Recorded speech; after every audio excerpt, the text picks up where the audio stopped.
We'll also explore habits we can utilize to remedy or change our circumstances. The Habit Loop will be at the center of every discussion. Every Sunday, Labby Till, Habits That Count, 5:30 p.m. on radio, Facebook, and YouTube. Labby Till, Habits That Count. Pleasant good afternoon, everyone, and welcome to another episode of Labby Till, Habits That Count. Find peaceful ways to resolve. In Dominica and the rest of the Eastern Caribbean, it is 5:30. It's that time again. We go over to Martha J to bring you the next scheduled program, La Habitil. Martha J, good afternoon. Good afternoon to you, sir, and thank you so much. Welcome, everyone, to another episode of Labby Till, Habits That Count. It's a place where we examine issues and concerns, and we pay attention. We identify principles, we identify habits that we can utilize to fix or to achieve some level of success. I am your host, Dr. Martha J, and welcome to another episode. If you're listening to me via Dominica's radio station or Facebook Live, YouTube Live, or just on regular tune-in on the internet, I want to say to you, welcome. Whether you're in Dominica, you're in the Caribbean, or you're in the diaspora, thank you for your listen. Today, if you plan on calling, your local number from Dominica would be 448-3284 or 1-800-327. And if you plan to call from the diaspora, you can call us via WhatsApp 305-432-9744. Thank you again, and you are listening to Labby Till, Habits That Count. This week, we are celebrating our cultural week. You know, Dominica is celebrating its 46th year of independence, and we always like to secure the fourth Sunday in every month to talk about culture. And what better thing to talk about this Sunday but to talk about games. This Sunday, of course, we are talking about plants and the role it played in the lives of children. We know that some children still use pods, seeds, leaves, and plants to play, but there was a time when that's all, we didn't have a choice. So when I was growing up, very rarely did we have toys that were manufactured from plastic or anything else. So we jolly well had to decide on making sure that we were able to find the right plants to create the games or to play with whatever toys that we needed. So to help us discuss what plants were utilized for play in Dominica, we have with us former Senior Forest Officer of the Forestry and Wildlife and Parks Division, Mr. Arlington James. Mr. James is an author who dedicates his craft to cultural preservation. He has authored several publications, whether they're books or stories, and some of them are an illustrated version, an illustrated guide to the botanical gardens. He also has birds, Dominica birds. He has some plants of Dominica Southeast, toys from plants, and he also has stories in the Voix Diablotin. So he's written extensively for preserving cultural aspects of our heritage. But today we are going to discuss one of the publications, which is Playing with Plants in the Nature Isle. I consider Mr. James to be a true guardian of our culture because he's written about plants, games, stories. He compiles stories, news articles for our National Archives. A lot of his work is documented in the Forestry Division as well as in our National Archives. And so I consider him to be a national treasure. Anyone who dedicates their attention to curating on behalf of our future generations, I would want to say that they are our guardians. And so Mr. James also was a contributor to the Sun magazine newspaper in Dominica for over 7 years. And he he is just engaged in a lot of writing. He is, of course, an avid photographer as well, because most of the work that he's produced, his photography backs it up. Some of us talk a lot and we do not focus on collecting things, but Mr. James, while we are talking or while we are printing articles, Mr. James is one of those people who is there to collect what we said and place it. So if you're looking for sports articles on a particular year, you might be able to go to the National Archives and find something that Mr. James placed together. So again, ladies and gentlemen, we have with us today one of our national treasures, someone who has dedicated himself to preserving our culture through text, through print. And so this afternoon, I want to say to you, welcome, Mr. James. Mr. James, can you introduce yourself to our listeners?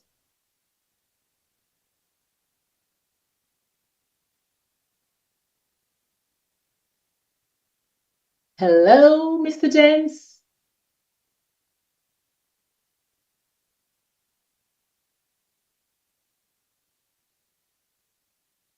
If you are speaking, I am not hearing you.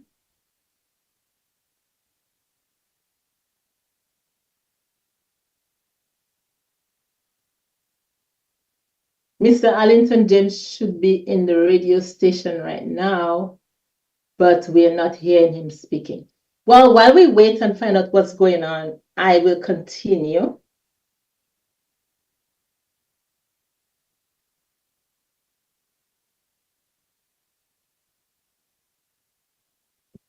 Okay, so Mr. James, one of the things that we found out, so one of the books that we've been dealing with, or the book that we're gonna look at, I will actually go ahead and share a slide that I created to to discuss what Mr. James has done. And if he doesn't show up with his voice, we'll at least have him with his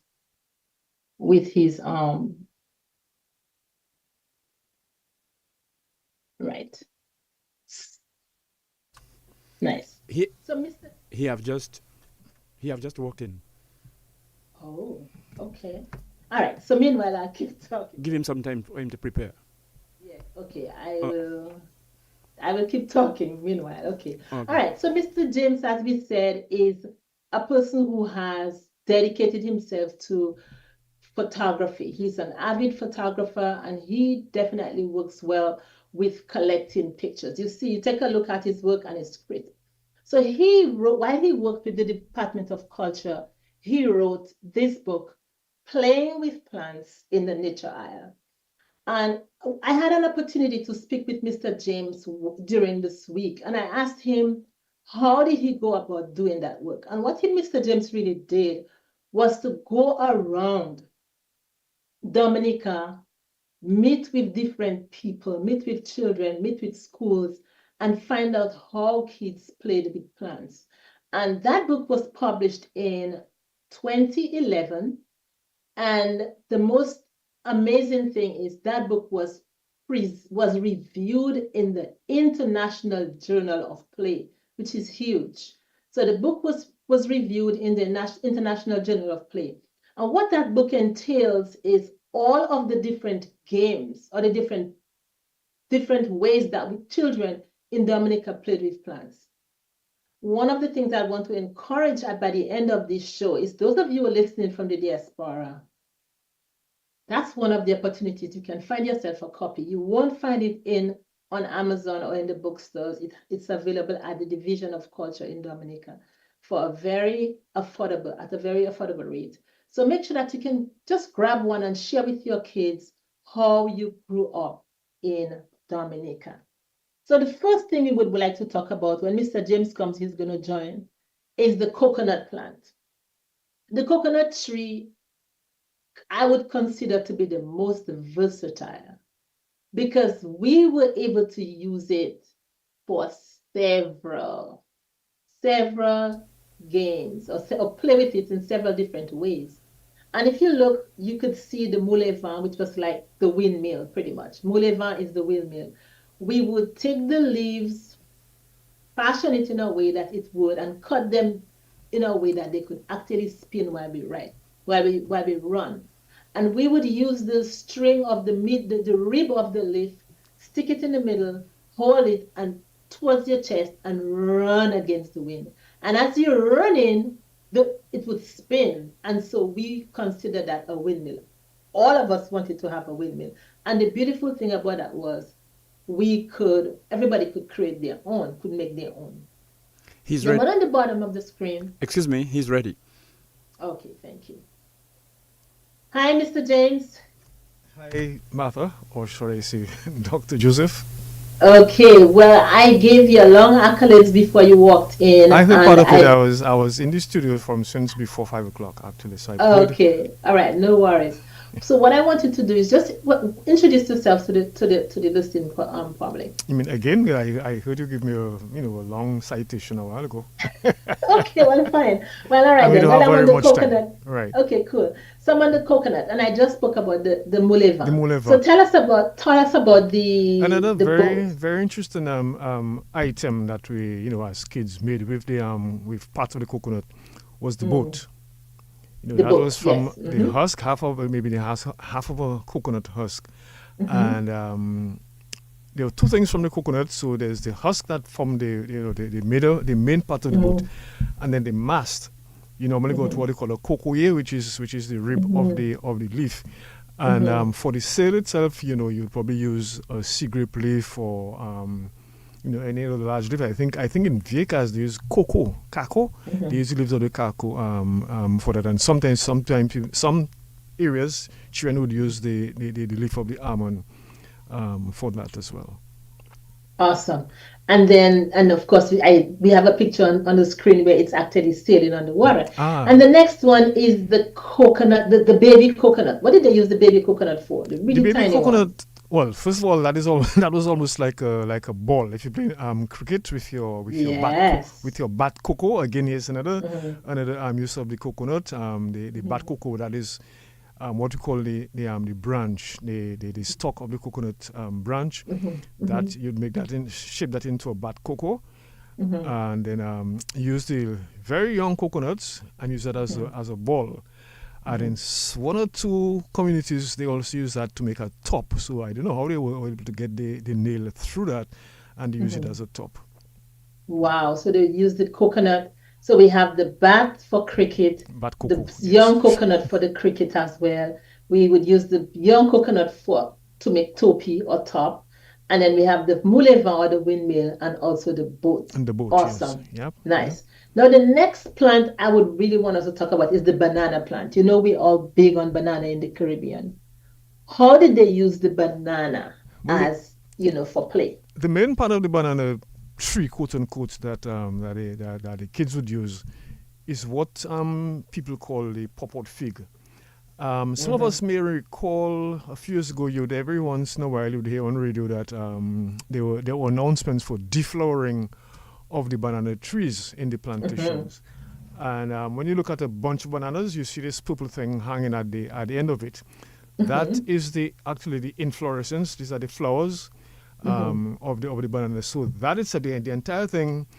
Or if you break it up, has different uses in terms of playing. For example, one of the local names for that is popot fig. Popot fig. Popot, right. I think most people who into Creole would know that popot is a doll. And kids would actually take that, okay? Get two jumbie beads, what you call jumbie beads. Put those for the eyes.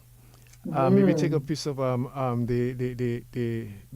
flower or some red flower and shape it up and have it stuck on for the lips. For the hair. For the lips. Okay. Yeah, matter of fact, lipsticks.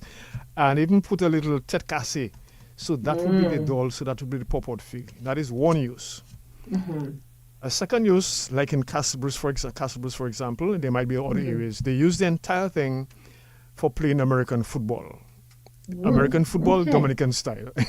Dominican style. Okay, yes. cool. Then, in some communities, the flowers, that is, when as those things curl up, those white things, these are the actual flowers, and these are what develop into the actual bananas. Some kids use that as their French fries. Ah, Yeah, nice. French fries. When I was growing up, Okay. we never knew anything about French fries, but in this, in this modern They day, use it as French yeah, French fries. fries, right? Mm-hmm. Then the purple part of this whole thing, as Mm-hmm. it curls up, right? When it Mm-hmm. curls up, then they cut it. Kids would cut it up into small pieces, and that represents pig snout. Oh, pig snout. All right. So that's plain mama. I see Plain mama. Aaron is shaking his head, yes. Yeah. And finally, use the Uh-huh. entire thing, right? Purple, Uh-huh. and use it as a boat as well. So A this, bowl. this has Okay. quite a few uses. Again, some communities may not use it for Community. certain things, but generally, Well, these are what mhm. that's what we had it used In for. Dailies, we actually used it for cow. We used it to play cow. And Oh I yes, saw in the book, you have an image of it where a child is using it I for a forgot. cow. Matter of fact, That, what the kids so, would do yeah. was to tie a piece Mm-hmm. of cappy. Called Cappy, They yeah. cut cappy and And drag then it it would, and say that they're bringing the exactly. cow to the market or what have you. Exactly. Well, in Dennis, we would take it to say we're going to tie our cow. So So we would drag it, yep, at and it would Luda, be that a is one of the cow. things. Luda is one of Mhm. the areas that they also do that. Drag it and say that they bringing the cow to the market. Awesome. Right. So another thing I noticed was the cocoa pod. I saw where the cocoa pod is used for creating a car It's and converted. using the well, converted to a car and to also a to guavas. What I wanted to ask, I remember for my grandmother for sure, she would always get aggravated when we used things that we needed, especially cocoa. Cocoa was something that was like a prize thing. We could Yeah. not touch cocoa to do anything about that. What I want to ask you as a forest officer at that time, would it bother you when you went around and saw kids using actual valuable produce Not really. to create It's toys? not something that they would do every day. And Okay. matter of fact, until I got to be working on that book Mm-hmm. back in 2011 or 2010, yes, Mm-hmm. I'd never heard of of kids actually converting a cocoa pod or a whole cocoa into a motor car. Mm-hmm. And so when I don't remember exactly who I was interviewing. And afterwards, I said, no, I have to make one of those to include in the book. So basically, you take the entire cocoa pod, with all the Mm-hmm. beans, you cut out a quarter Mm-hmm. of the shell, okay? Then Mm-hmm. you take a spoon or what have you, you scoop out all the cocoa beans, okay? And scoop it out Mm-hmm. nicely. Then you get a piece of, two pieces of cocoa here. You get an ice pick, you punch a Mm-hmm. hole through, or two holes through, and then you need 4 green guavas about the same size, okay, same diameter. They have And to then be you the have same to size. rub those down, okay, both sides, to make the Mm-hmm. wheels. Mm-hmm. Okay, so you have your 4 wheels for your car car. Awesome. Because I know, I was just wondering if that was causing problems. I see here we have another set of things that we could use to play as well. Marbles. I remember using Gwen Galba to play marbles, and I remember using guavas to play Young marbles. guava, yeah, young Young guavas to play guavas, yes. marbles. And that was never a problem so much. But I also, in dailies, we also used the coffee beans. And I could tell you my grandmother didn't like that. When we Well, went picking the coffee to play marble, that was not going down well at all. you But might have been we, due for a volley. exactly, a serious bully. And then I also see we have the kashima. I mean, that's my favorite fruit. Why would a child want to use the kashima to play cricket? I Well, mean, that is, I mean, what? Yeah, go ahead. it's kind of difficult to say why they would want to do that.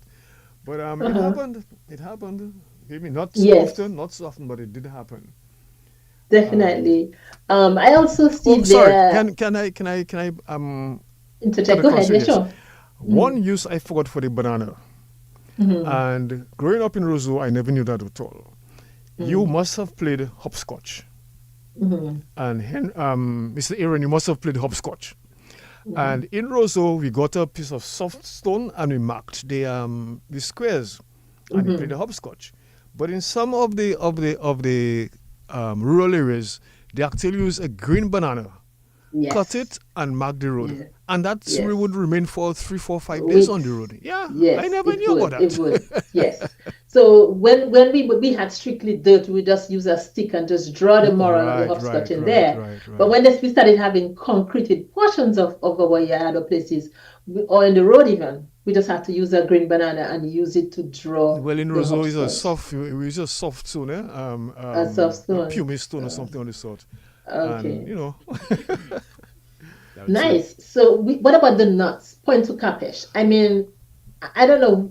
When we were growing up, nuts were like, I didn't even know, and I'm gonna sound naive. I didn't even know until late that nuts were something that you could go to the store and buy a whole bag of it. I simply thought that nuts was just something that was seasonal. We played, and when we finished playing, we roasted and we ate what was inside. I'm serious. I'm not even joking about that. But I know you wrote a story in Voix Diablotin about Point au Capiche. Tell us a little bit about that. Actually, it's Point au Capiche with a B. Oh, Capiche. Okay, we used to say Capiche. You know, there is, we always different. We say Capiche. Okay, Capiche. Okay, Point au Capiche. Yeah. There's a variety of games that children would have played with using the cashew nuts. Most of those were outdoor games.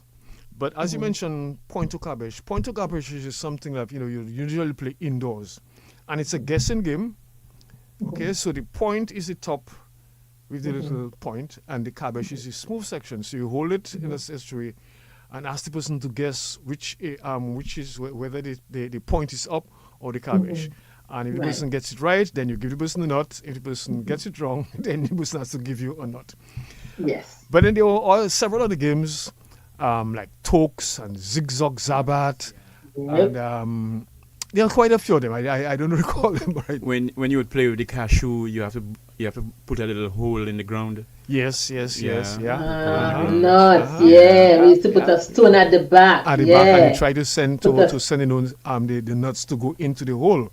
Definitely. Right? So that's nuts. We used to play, and then we used to play hang. When you don't have a hole, you just one person sends it down, and you call it tokes, but I think it's the same thing. We hit it, and if you hit it, then of course that's yours, and then we keep going, and then we put the finger down.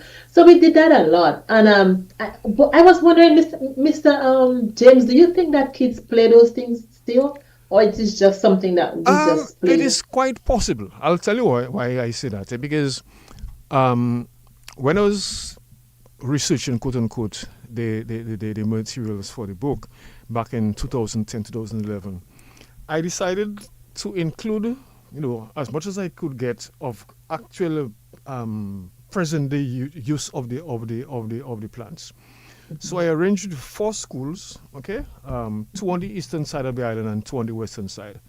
Soufriere Primary School, Roosevelt Douglas Primary School, Castlebruce Primary School, and Petit Savan Primary School. And I recall when I spoke to the principal of the Portsmouth School, of the Roosevelt Douglas School at the time, he said, "Boy, he doesn't think that the kids then play with plants again." I said, "Well, you never know. While you're in your office, what do you know what the kids are doing after school?" So I arranged later on for me to actually go to the school and have a session with the kids, just to find out that he actually conducted 2 sessions with his he got so much information.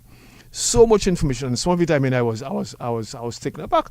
For example, for their pizza, they use a breadfruit leaf, cut it into a circle, and for pepperoni, they use the red flowers of the hibiscus. Wow. So they have modern food, but they still use plants. And it's not just Dominica. I want people to know that kids still play with plants. Pods, all over, yes, seeds, leaves, all over. What I wanted to ask you though, Mr. James, what motivated you to go about that project and collect all of those ways that kids play with plants in Dominica? Actually, what was the motivation? The roots of that book actually go back to the 3rd publication I did at Forestry, which was Cabbage Plants and the Uses.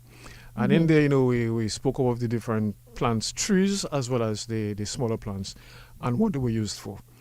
And I did notice that there were quite a few of them that had, that the kids said, well, they play zigzag zabat with the nuts, they play this and that.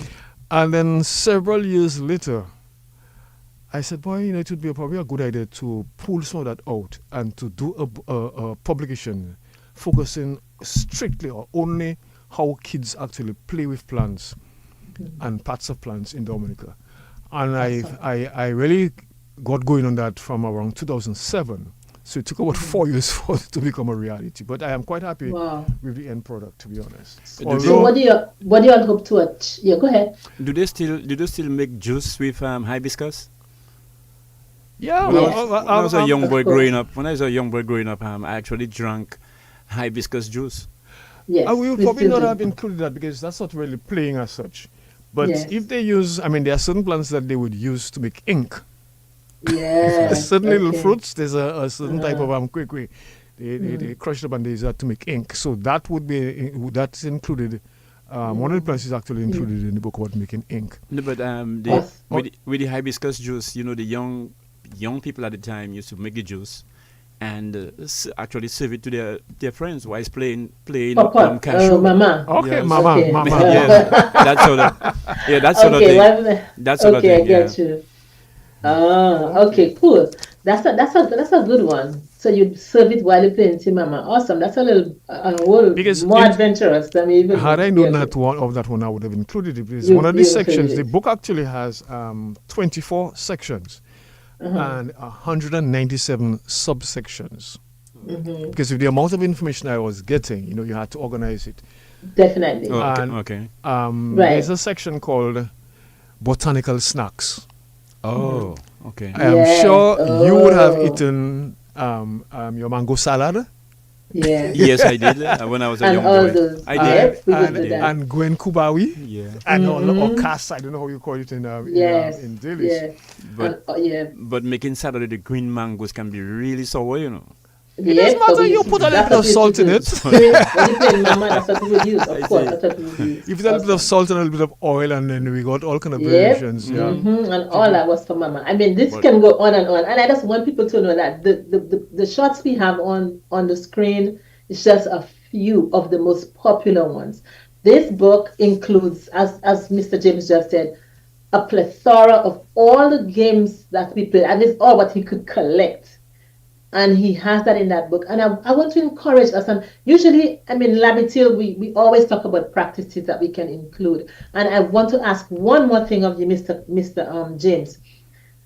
Are you aware of any collaborations between culture and education to use that book to at least make sure that we continue? Yes, it's already preserved. It's in a book.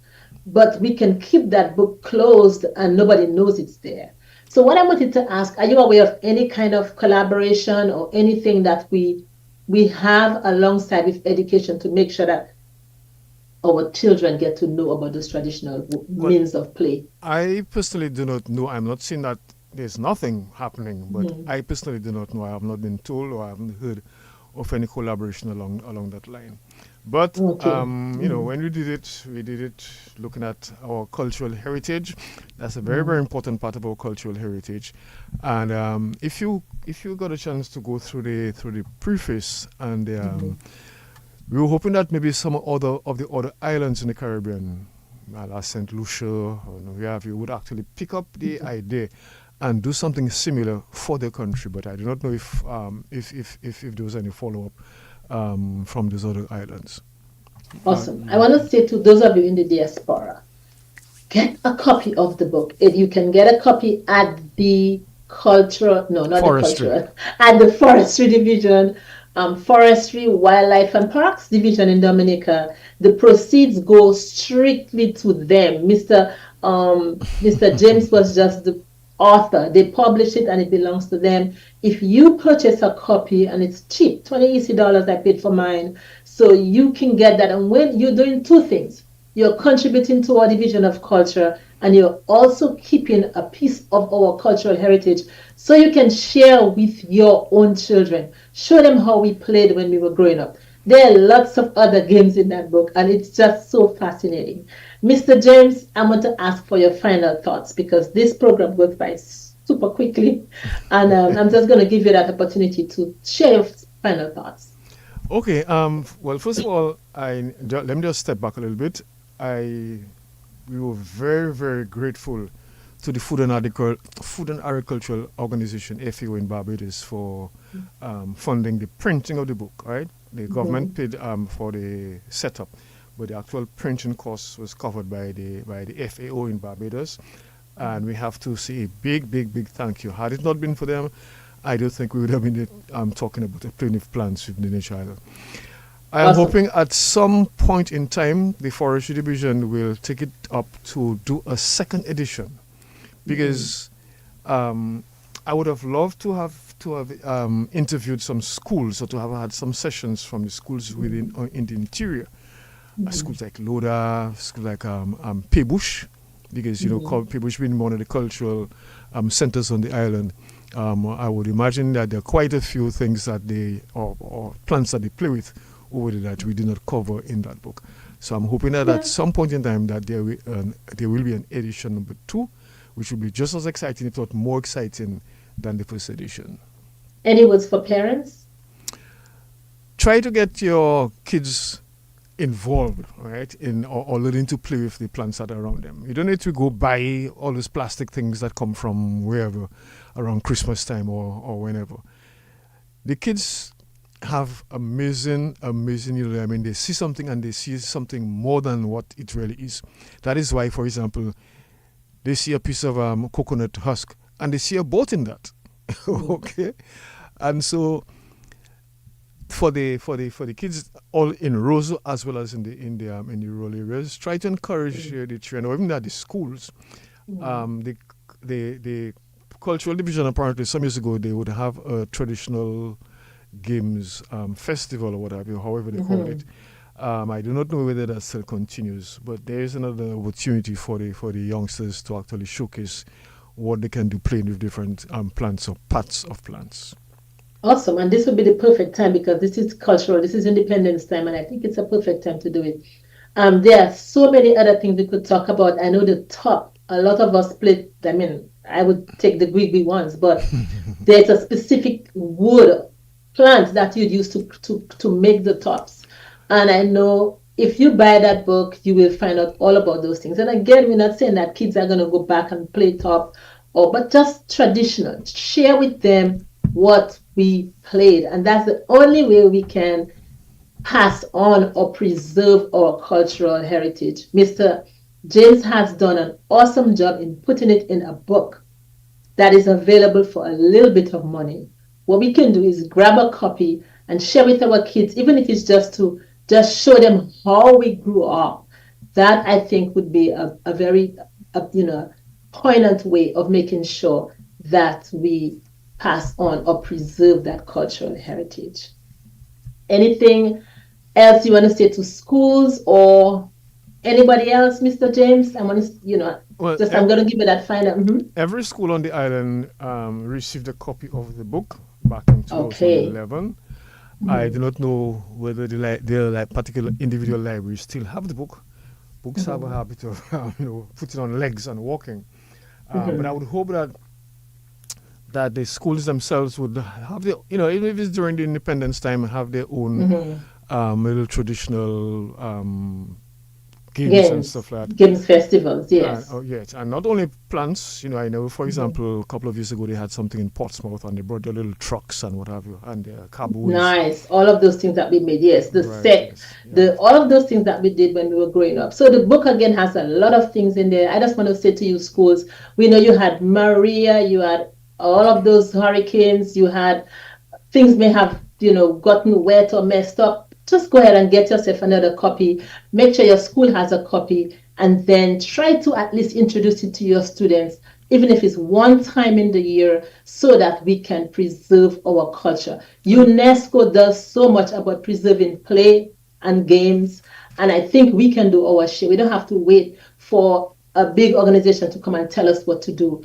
We have it. Somebody like Mr. James has already put a lot into it.